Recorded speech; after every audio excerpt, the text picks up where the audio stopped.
The smell of grilled ribs and summer smoke clung to the air, mixing with cheap laughter and beer. Paper plates bent under piles of food, kids ran barefoot on the grass, and country music hummed softly from a speaker that had seen better days. I stood by the picnic table, holding a glass of lemonade, pretending the sugar on my tongue was sweeter than the bitterness in my chest.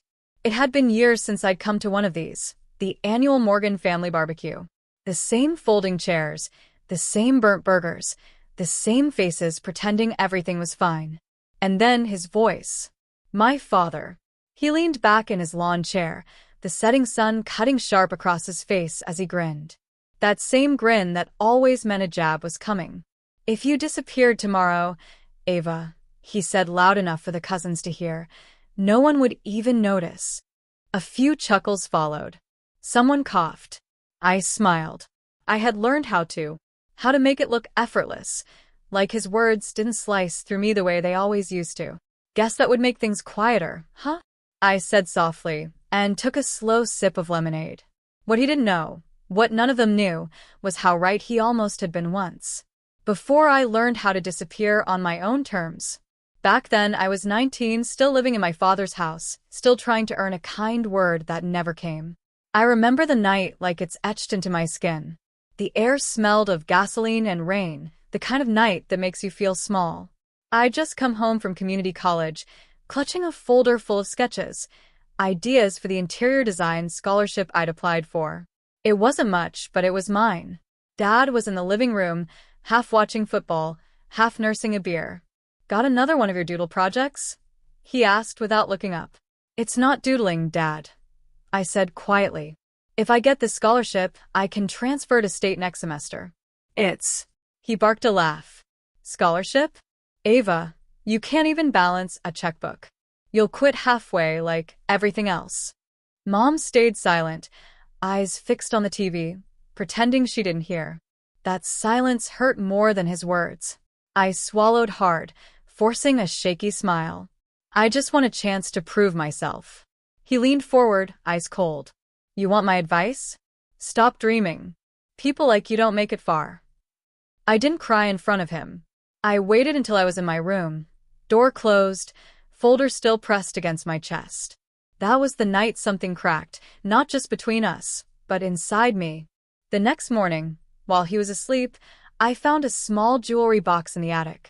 Inside was my grandmother's locket, a tiny gold heart with a note folded inside. Shine quietly. One day, they'll see your light. I wore it under my shirt every day after that. It wasn't magic, but it reminded me that someone once believed in me. 2 weeks later, when the scholarship acceptance letter arrived, I didn't show it to him. I just packed my clothes, slipped the locket around my neck, and left before sunrise.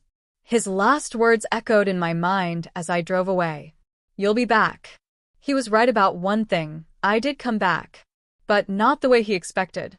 My first apartment smelled like paint thinner and loneliness. It was barely a studio, cracked tiles, flickering light, and a mattress on the floor. But it was mine. For weeks, I lived on instant noodles and borrowed Wi-Fi, sketching designs on the back of grocery receipts. I couldn't afford proper drawing paper then, but that didn't stop me. Every night I told myself, keep going, Ava. They don't see you now, but they will. I worked 3 jobs, waitress by morning, furniture store clerk by day, online design gigs by night. I barely slept. Some nights, I'd fall asleep with a pencil still in my hand, lines from my sketches running into dreams. Then came the first real break. A boutique cafe owner saw my digital layout mock-up online. She messaged me, asking if I could bring her place to life. I was terrified. I had no degree yet, no license, just instinct and hunger. But I said yes. It took me 3 months, and every ounce of energy I had. I painted the walls myself, built tables from thrifted wood, even hand-stitched the seat cushions. When it was done, the owner cried. A week later, her cafe was featured in a local lifestyle magazine. The byline under the photos said, "Designed by Ava Morgan Interiors." That tiny line changed everything. Clients started emailing. Slowly. Then faster. Word spread, and one day, I got an unexpected call from a woman named Marianne Holt, a well-known interior designer who had built half of downtown's modern spaces. She invited me to her studio. I still remember walking in, wearing my only good blazer, the sleeves a little too long, my palms sweating. Marianne studied my sketches silently for a long time. Then she said, "You have an eye for emotion. You don't design rooms. You design how people feel in them." That sentence became my compass. Under her mentorship, I learned the business side, contracts, budgets, clients. She taught me to stop apologizing for taking up space. Years passed. I saved every cent, opened my own studio, and hired a small team. We worked out of a brick loft with big windows and second-hand desks. From there, I built Luma Studio, my brand, my identity, my world. I didn't post flashy updates, never bragged online. My social media stayed quiet, a coffee photo here, a sunset there. If my family ever scrolled through, they'd think I was living an ordinary, small life. But behind those quiet posts were million-dollar contracts, celebrity clients, and a name whispered in design circles. And when that family group chat lit up last month, "Barbecue this weekend. Everyone's coming," I hesitated. Then I saw Dad's name pop up at the bottom. "Don't forget to bring that invisible daughter of mine." I smiled, closed my laptop, and whispered to myself, maybe it's time to remind him what invisible looks like now. The drive back to my hometown felt like traveling through a memory I'd outgrown. The same narrow roads, the same gas station sign missing a letter, the same dull houses leaning against the years. I parked across from my parents' place, a weathered white house with a porch swing that still creaked when the wind brushed it. For a second, I almost turned back. But then I touched the small gold locket resting on my collarbone and exhaled. Inside, the laughter had already begun. My brother stood around the grill, my cousins played cornhole, and my mom fluttered between conversations like she was keeping peace between ghosts. "Look who finally showed up," Dad said when he saw me. His beer can lifted halfway to his mouth, his grin sharp enough to cut. "Hey, Dad." I kept my tone light, the kind that hides old scars under lipstick and calm smiles. He raised an eyebrow. "Still designing little coffee shops?" "Something like that," I replied. He smirked, taking a sip. "Guess it's better than nothing." I didn't answer. I didn't need to. As the afternoon stretched on, small talk swirled around me like smoke. Jobs, kids, vacations. Every word brushed against my skin, but I stayed centered, polite. That's what years of self-control teach you. Grace can be your sharpest weapon. Then, somewhere between dessert and sunset, it happened. My cousin Jake was scrolling through his phone when he suddenly froze. "Wait," he said, squinting. "Ava, is this you?" Everyone turned. He held up his phone, and on the screen was a feature article from Modern Spaces magazine. Ava Morgan, the visionary behind Luma Studio, redefining American interior design. My father's laugh faltered mid-breath. Jake kept reading, grinning. "Says here a company just redesigned the governor's mansion in Austin." "Damn, Ava, that's huge." The table went silent. Even the wind seemed to stop listening. Mom's fork slipped from her hand. "The governor's mansion?" she whispered. I smiled softly, setting down my lemonade. "We finished last month." Dad blinked, his smirk struggling to find its way back. "That's you? All that?" "Luma Studio," I said, meeting his eyes. "My company." He leaned forward, as if trying to reconcile the image in front of him with the version he'd built in his head all these years. The same daughter he'd called invisible was now sitting across from him, the one whose designs filled state buildings, high-end hotels, and art magazines. "I didn't think," he started, but the words tangled. "I know," I said quietly. "You never did." Around the table, silence deepened, heavy, awkward, almost reverent. My brothers looked between us, unsure whether to smile or stay still. I reached into my purse and pulled out a small, cream-colored envelope. "These are tickets to the Luma Foundation Gala next month. We're raising money for design scholarships, kids who were told their dreams didn't matter." His fingers twitched, but didn't move to take it. Maybe you'd like to come, I said. You might recognize someone on stage that night. He stared at me for a long time, pride flickering beneath the cracks of his ego, but shame keeping it from shining too brightly. I didn't realize you'd made it this far, he muttered. I tilted my head, a gentle smile curving. You didn't need to. I did. For the first time, his smirk was gone. The rest of the evening blurred, the barbecue smoke, the murmurs, the way people suddenly wanted to talk to me instead of about me. But all I could hear was the echo of that old sentence. If you disappeared tomorrow, no one would even notice. And there I was, sitting in the same backyard, proving that sometimes disappearing isn't running away. It's evolving, until they have no choice but to see you. The following week, I got a text from Mom. Your father wants to talk. Just the two of you. I stared at the message for a long moment. My instinct said ignore it. My heart whispered closure.